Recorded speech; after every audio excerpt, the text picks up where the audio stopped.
I stood in the doorway of my childhood home watching my brother change the locks. My locks. On my house. The house my parents had promised me since I was 16 years old.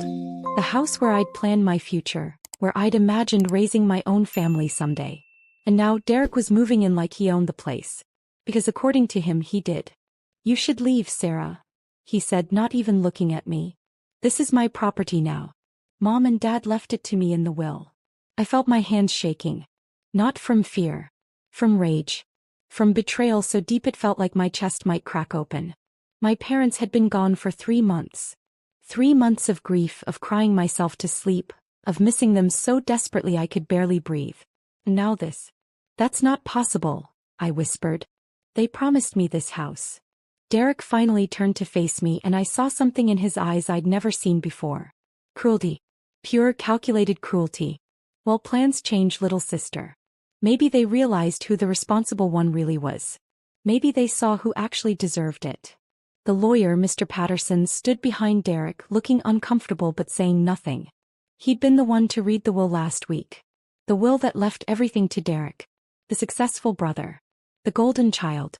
The one who'd always been Dad's favorite, even though I was the one who'd visited every week, who'd helped Mom with her medications, who'd been there through Dad's final days in the hospital. "I don't believe you," I said, my voice stronger now. "I want to see the will myself." Derek laughed. Actually laughed. "You were there when it was read, Sarah. You heard it. The house, the savings, the car, everything goes to me. You got some jewelry and old photo albums. That's what you're worth to them." Something inside me snapped. Not broke. Snapped into place. Because Derek had made one crucial mistake. He'd underestimated me. He'd always underestimated me. The quiet daughter. The peacekeeper. The one who never made waves. But I knew something Derek didn't know. Something that would change everything. I looked at Mr. Patterson, who still wouldn't meet my eyes. "Tell him," I said calmly. "Tell him about the other will." The color drained from Derek's face. Just for a second. Just long enough for me to know I was right. "What other will?" he said, but his voice had changed. The confidence was cracking. I smiled. For the first time in 3 months I smiled. "The real one." If you're enjoying this story, subscribe to our channel for more true family stories that will shock you. Let me take you back to the beginning so you understand how deep this betrayal really goes. I'm Sarah Mitchell, 32 years old. And I've spent my entire life being the invisible daughter. Not because my parents didn't love me. They did. But Derek was always the star. 3 years older, quarterback of the football team, full scholarship to college, successful career in finance. He had the life everyone dreams about. The big house in the suburbs, the expensive car, the important job. Me. I was a teacher. Elementary school, 3rd grade. I made decent money but nothing like Derek. I lived in a small apartment, drove a 10-year-old Honda, and spent my weekends grading papers and visiting my parents. Mom and Dad were good people. Hardworking. They'd built that house with their own hands, almost literally. Dad was a contractor and Mom had worked 2 jobs to save up for the down payment. That house was their dream. And they'd always told me it would be mine someday. "Derek doesn't need it," Mom used to say, sitting with me on the porch swing. "He's got his fancy house. But you, sweetheart, you'll need somewhere to raise your babies. Somewhere with a yard and good memories." I'd believed her. God, I'd believed every word. When Dad got sick 2 years ago, I was there. Every doctor's appointment, every treatment, every sleepless night. Derek would visit once a month if we were lucky, always rushing in with expensive gifts and apologies about work being crazy. Dad would light up when Derek walked in, telling everyone at the hospital about his successful son. It hurt, but I understood. Derek was living Dad's dream. The dream Dad never got to live himself. Mom tried to make up for it. She'd squeeze my hand and whisper, "I see you, baby. I see everything you do." And that was enough. It had to be enough. After Dad passed, Mom declined fast. The grief ate her alive from the inside. I moved in with her for those final 6 months, taking a leave of absence from teaching. I bathed her, fed her, held her hand through the pain. Derek came to the funeral, cried appropriately, and went back to his life. 3 weeks after we buried Mom next to Dad, Mr. Patterson called us both in for the reading of the will. I expected the house. Maybe some savings to split. I didn't expect Derek to get everything. I didn't expect to walk out of that office feeling like I'd been erased from my parents' lives. Like all those years of care and love and sacrifice meant nothing. Like I'd been weighed and found worthless. But that's exactly what that will said. Everything to Derek. Scraps to Sarah.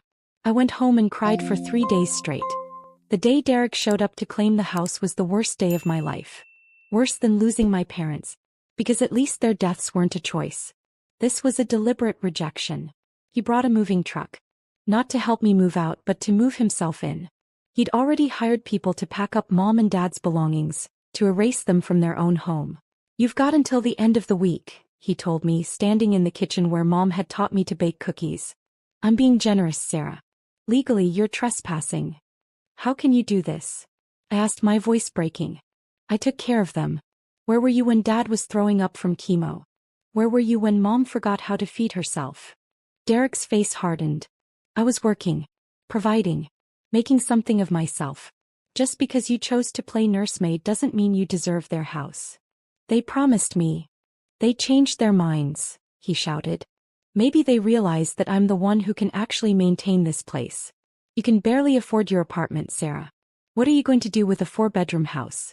You're single, no prospects, making 30 grand a year teaching other people's kids. Each word was a knife. Each sentence was designed to cut. And it worked.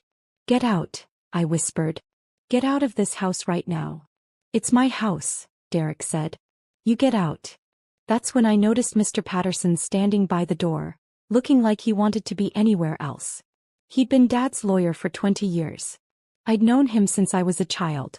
And he wouldn't look at me. Mr. Patterson, I said, walking toward him. You knew my parents. You know this isn't what they wanted. He cleared his throat. The will is legally binding, Sarah. I'm sorry. Which will? I asked quietly. He froze. Just for a second, but I saw it. What are you talking about? Derek demanded. I kept my eyes on Mr. Patterson. The will you read last week. When was it dated? March 15th, he said, his voice barely audible. And when did Mom die? April 7th. I nodded slowly. So that will was written almost a year ago. Before Dad died. Before Mom got really sick. So what? Derek snapped. I finally looked at him. Really looked at him. And I saw it clearly now. The greed. The entitlement. The absolute certainty that he deserved everything simply because he was Derek. The golden boy. The favorite son.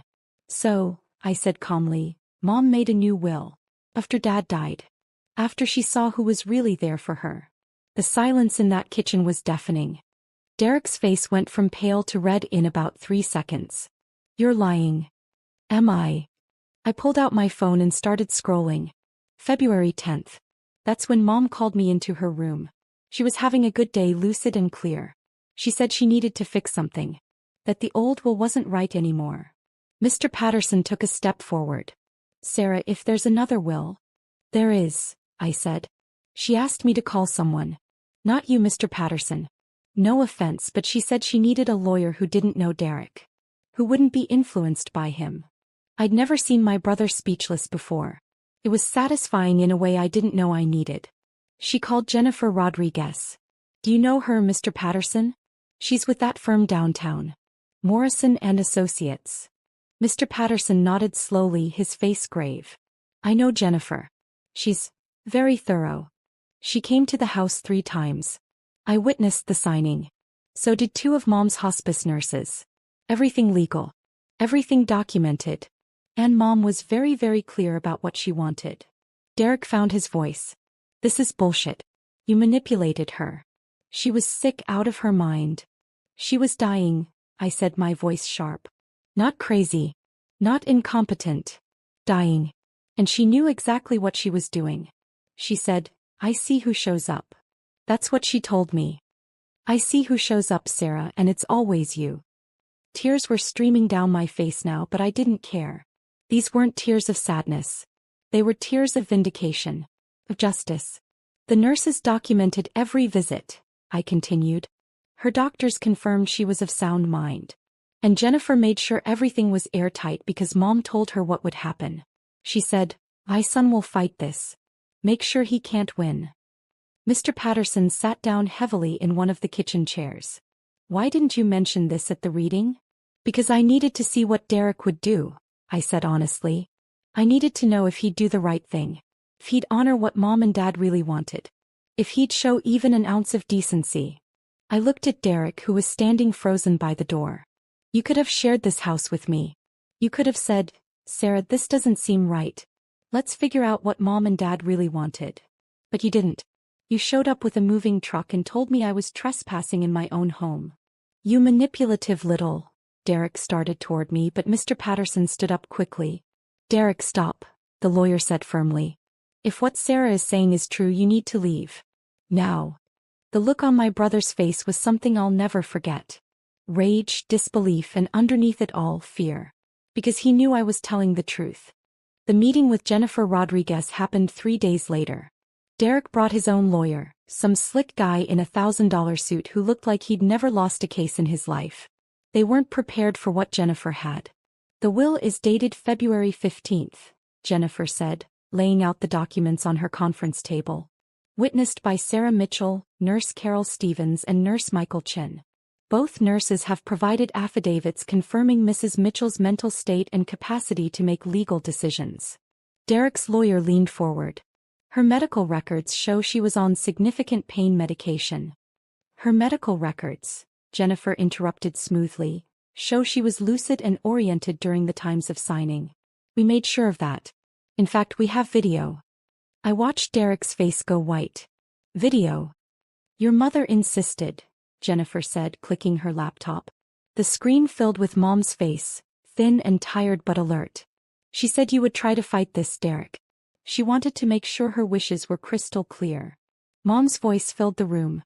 Weak but steady. My name is Catherine Mitchell and I am of sound mind and body. Well, sound mind anyway. A small laugh. I'm making this recording because I need to correct a mistake. Derek stood up. Turn it off. Sit down, his lawyer hissed. I made a will with my husband before he died, Mom continued on the screen. We left everything to Derek because we thought he needed it less, which meant Sarah needed it more. But we were wrong about something. We thought Derek would do right by his sister. We thought he'd make sure she was taken care of. Mom paused and I could see the pain in her eyes.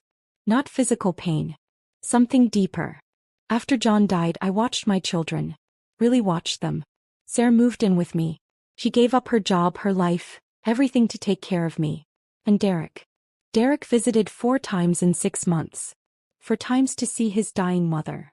This is emotional manipulation, Derek's lawyer started, but Mr. Patterson, who'd come as a witness, shook his head. Let it play. I'm not angry at Derek, Mom said. He's busy. He's successful. But I see now that success isn't everything. Love is everything. Showing up is everything. And Sarah has shown me more love in these months than I could have ever asked for. Mom looked directly at the camera and I swear she was looking right at Derek. So I'm leaving the house to Sarah. The savings will be split equally. But the house, the place I built with my husband, where I raised my children, where I want my grandchildren to play someday. That goes to the daughter who was here. To the daughter who showed up. The video ended. The room was silent. Subscribe to our channel if you want to hear how this story ends. Derek left the lawyer's office without saying a word. His fancy lawyer tried to threaten a lawsuit, but Jennifer shut him down with a folder full of documentation that would make any judge laugh him out of court. I own the house now. Legally, officially, irrevocably mine. But here's the thing nobody tells you about winning. It doesn't feel the way you think it will. I thought I'd feel triumphant. Vindicated. Happy. That I just feel sad. I moved into the house 2 weeks ago. I'm sitting on the porch swing right now, the same swing where Mom promised me this place. And I'm thinking about Derek. About the brother I used to have before greed and entitlement turned him into someone I don't recognize. He called me yesterday. First time since the lawyer's meeting. I almost didn't answer, but something made me pick up. I'm sorry, he said. No preamble. No excuses. Just those 2 words. I didn't say anything. I couldn't. I was an asshole, he continued. I don't even know what I was thinking. I saw the house and the money and I just felt like I deserved it. Like I'd earned it somehow. But I didn't earn it, did I? You did. You were there and I wasn't. No, I said quietly. You weren't.